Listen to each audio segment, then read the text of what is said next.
오늘 본문 20절부터 33절까지인데 20절부터 21절 말씀을 중심으로 오늘 하나님의 말씀을 전하고자 합니다. 우리는 이번 주일 말씀에서 여리고성을 무너뜨리는 하나님의 지혜를 보았습니다. 우리가 생각할 때 참으로 어리석은 방법이지만 하나님께서 먼저 말씀을 주시고 그 말씀을 의지하여 말씀대로 순종해 나아갈 때에 순종하여 여리고성을 그대로 하나님이 말씀하신 숫자 그대로 백성들이 그 방법대로 순종하여 나아갈 때에 이스라엘 백성들에게 승리를 맛보게 하심을 보았습니다. 하나님의 지혜는 늘 우리의 생각과 다릅니다. 우리는 땅에 있지만 하나님은 하늘에 계시기 때문입니다. 잠언은 이러한 하나님의 지혜를 우리에게 가르쳐주는 책입니다. 너무나 감사하게도 제가 요즘에 잠언을 묵상할 기회가 있었는데 잠언 본문을 하나님께서 저에게 설교할 기회를 주셨습니다. 우리가 지혜롭게 살려면 하나님의 말씀에 귀를 기울여야 합니다. 아무리 지식이 많고 아무리 공부를 많이 했고 아무리 가방끈이 길어도 우리는 어리석게 사는 사람들, 어리석은 결정을 하는 사람들을 뉴스에서 또 주변에서 수시로 봅니다. 여러분 그렇지 않습니까? 와, 저렇게 똑똑하신 분이 어떻게 저런 분과 결혼해서 저렇게 삶을 망치지? 이런 거 너무 많이 보잖아요. 그렇죠? 어떻게 저렇게 가방끈 기신 분이 어떻게 저런 결정을 해서 저렇게 많은 사람에게 해를 끼치지? 우리 이런 결정들을 너무 많이 보잖아요. 그렇죠? 지식이 있다고 하여 지혜로운 삶을 사는 것은 아니라는 것입니다. 도저히 이해할 수 없는 판단과 행동을 하는 어리석은 삶을 사는 주변의 일들을 너무 많이 보는 것입니다. 우리 삶의 지혜가 절실히 필요한 이유입니다. 사실 우리가 도덕적으로 옳고 상황적으로 합리적인 일들 가운데 선택해야 될 일들이 너무 많습니다.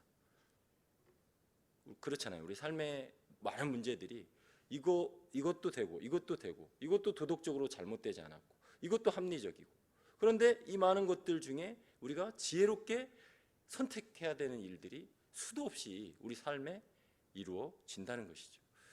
그래서 특별히 오늘 본문에서 주시는 말씀에 주목하고자 합니다. 지혜가 절실히 필요한 우리에게 하나님께서 주시는 말씀을 들으시기 바랍니다. 20절에 이렇게 말합니다. 지혜가 길거리에서 부르며 광장에서 소리를 높이며, 21절에 시끄러운 길목에서 소리를 지르며 성문 어귀와 성중에서 그 소리를 바라며 이르되, 이렇게 말씀합니다. 지혜가 의인화돼서 사람처럼 주어가 돼서 말하고 있는 거죠. 길거리에서 부르며 광장이라는 것은 시장이죠. 시장, 마켓.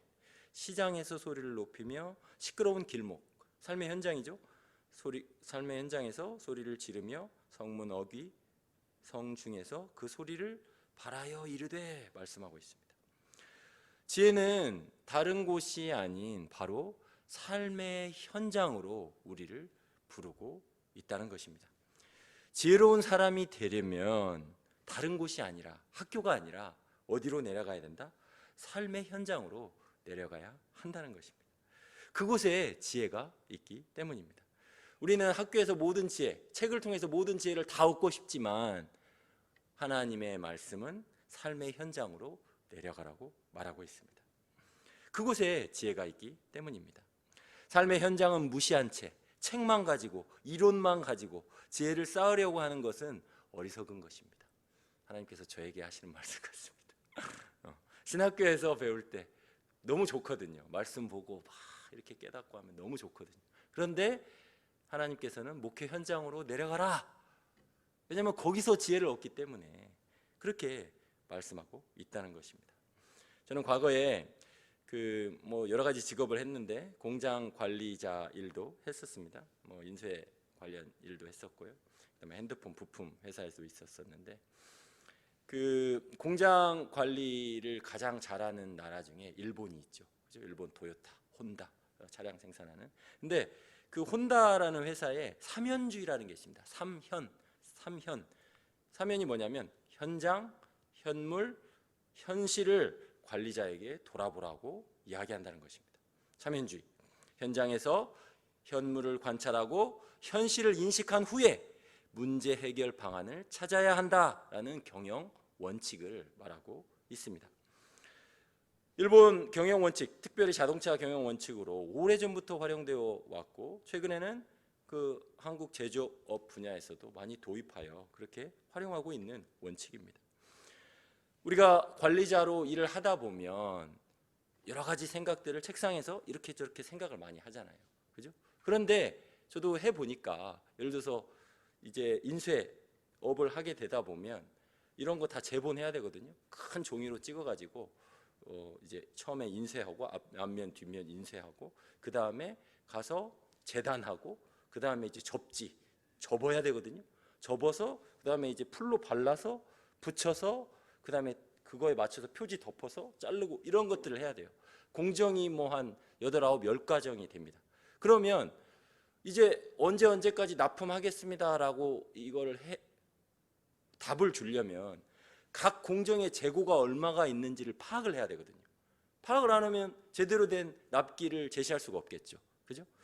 근데 책상에만 앉아서 그 일을 하게 되면 공장 직원들이 지금 여기 제본에 뭐 5,000권이 있어요. 여기에 뭐 4,000권이 있어요.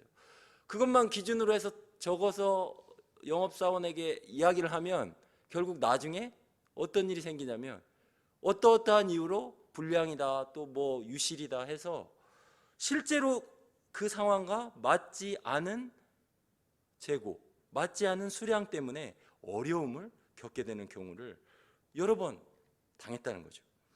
결국 현장을 모르고 현물을 파악하지 않고 그 현실을 인식하지 않으면 어려움을 당하게 된다는 것입니다.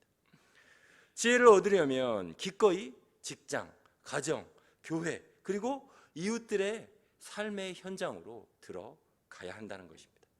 우리는 거기서 복음의 삶을 나누는 지혜를 얻게 될 것입니다.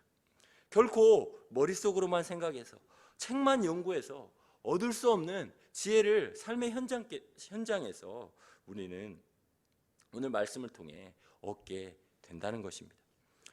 하늘의 지혜이신 예수님께서 어떻게 우리에게 지혜를 보여주셨습니까? 우리 잘 한번 생각해 보십시오. 너희 안에 이 마음을 품으라. 곧 예수 그리스도의 마음이니 그는 근본 하나님과 본체시나 하나님과 동등됨을 취할 것으로 여기지 아니하시고 자기를 낮추사 사람이 되셨고 우리와 같은 모양으로 나타나서 자기를 낮추시고 이 땅에 오셨잖아요. 자기를 비우시고 하나님과 근본 같으신 분이 자기를 비우셔서 우리의 삶의 현장 한복판으로 내려오셨다는 것입니다. 이것이 예수님께서 우리에게 보여주시는 지혜라고 말하고 있다는 것이죠. 예수님은 하늘의 관리자이시요 창조자이신데 친히 우리의 삶의 한복판으로 마구간으로 낮고 낮은 곳으로 그렇게 내려오셨다는 것입니다. 우리의 삶의 한가운데로 오셔서 그곳에서 우리의 눈물과 우리의 고통과 우리의 고난을 친히 체휼하시고 우리를 공감해 주셨습니다. 하나님의 지혜는 그냥 하늘에서 내려다보면서 너 이거 힘들지? 이거 이렇게 하면 되잖아. 이거 이렇게 하면 되지 라고 우리에게 탁상 공론식으로 가르쳐 주시는 지혜가 아니라는 거죠. 친히 내려오셔서 우리와 함께 하시고 우리와 공감하시고 우리의 이야기를 들어주시는 그러한 지혜를 보여주셨다는 것입니다. 우리는 예수님에게서 지혜를 배워야 합니다. 여리고성 사건에서도 예수님께서 우리는 잘 기억하고 있죠. 예수님께서 친히 여호와의 군대 대장으로 친히 내려오셨습니다. 내려오셔서 우리의 지혜가 되어 주셨습니다. 군대 대장이 사실은 그 맥락을 보면 여호수아 5장 그 말미에 있는 말씀이 계속 이어지거든요. 그러니까 5장 6장이 바로 이어지거든요. 사실 끊어지는 게 아니라 그죠? 여호와의 군대 대장이 이야기하고 여리고 문은 굳게 닫혔고 여호와께서 말씀하여 이르시되 이렇게 이어지거든요. 결국 여호와의 군대 대장이 곧 여호와신 거죠. 예수님께서 말씀하시는 거죠. 친히 우리의 삶의 현장으로 그 여리고성과 같은 문제가 우리를 가로막고 있는 그 현장으로 내려오셔서 우리의 군대 대장이 되시고 우리의 지혜가 되셨다는 것입니다. 그래서 성경은 이렇게 말합니다. 고린도전서 1장 24절에 그리스도는 하나님의 능력이요 하나님의 지혜니라. 인간의 지혜가 아니라 하나님의 지혜라고 말씀하고 있다는 것입니다. 골로새서 2장 3절에도 이렇게 말합니다. 그 안에, 예수 그리스도 안에 지혜와 지식의 모든 보화가 감추어 있느니라. 그러니 사랑하는 성도 여러분, 오늘도 가정과 직장과 삶의 현장으로 내려가는 것을 기뻐하시기 바랍니다. 지혜가 여러분을 그곳에서 여러분을 부르고 있습니다. 여기로 와서 지혜를 배우라 라고 말씀하고 있다는 것이죠. 주님께서 친히 여러분에게 지혜로운 본을 보여주셨습니다. 그러니 주님을 생각하시기 바랍니다. 주님께서 친히 십자가 죽음을 통하여 여러분을 위한 하늘의 지혜가 되셨습니다. 지혜를 보여주셨을 뿐만 아니라 하늘의 지혜가 되셨습니다. 또한 부활의 주님께서 하늘의 지혜로 여러분과 함께 하십니다. 할렐루야. 우리의 삶의 현장으로 내려오셨잖아요. 그러니까 내가 이 말씀 받고 이제 내가 가서 삶의 그런 지혜를 발휘해야지 라는 생각만 있는 것이 아니라 예수님께서 우리의 삶의 현장으로 우리와 함께 하늘의 지혜로 우리와 함께 동행하신다는 것입니다. 그분을 붙드시기 바랍니다. 부활의 주님께서 여러분의 삶의 현장에서 여러분과 함께 하십니다. 오늘도 삶의 현장에서 하늘의 지혜이신 예수님을 생각하며 그분을 바라보며 그분과 동행하는 복된 하루 되시기를 예수님의 이름으로 축원합니다. 기도하겠습니다. 하늘의 지혜이신 우리 주 예수 그리스도를 찬양합니다.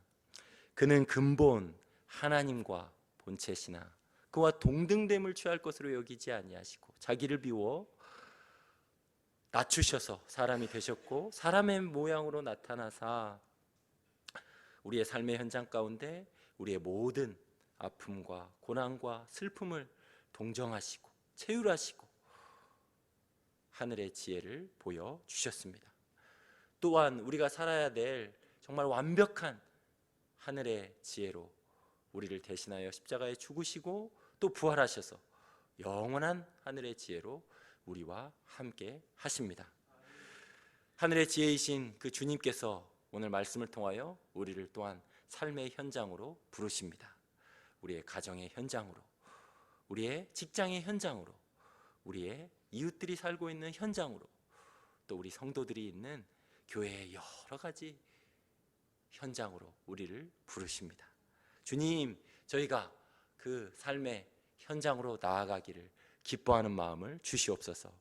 그곳에서 정말 주님의 지혜를 의지하며 정말 주님의 지혜를 경험하며 주님과 동행하는 기쁨을 누리게 하여 주시옵소서. 그곳에서 주님 바라보며 주님과 함께 걸어갈 때에 오늘도 예수님을 더 깊이 누리며 예수님의 지혜를 더 풍성히 경험하게 되는 줄 믿습니다. 주님, 우리 모두에게 하늘의 지혜로 함께하여 주시옵소서. 예수님의 이름으로 기도드립니다. 아멘.